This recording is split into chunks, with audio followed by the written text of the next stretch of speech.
three, hit it.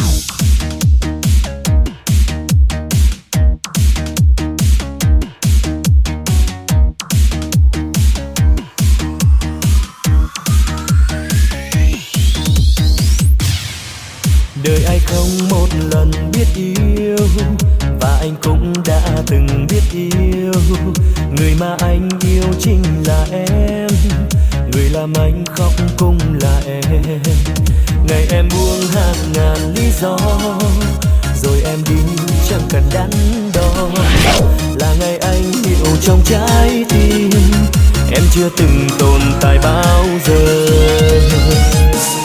Khi em đi mới biết bao năm tháng qua, từng lời yêu thương em trao cho anh chỉ là lời dối gian. Nước mắt anh tuôn rơi bao lần anh níu vơi, nhưng em đã không cần đến anh nữa rồi. Em như mây gió cuốn mây trôi thế thôi, đành để cho anh nơi đây chơi vơi, sống từng ngày lẻ loi. Kết thúc không yên vui, tim này đau nhức nhối, bên tình mới em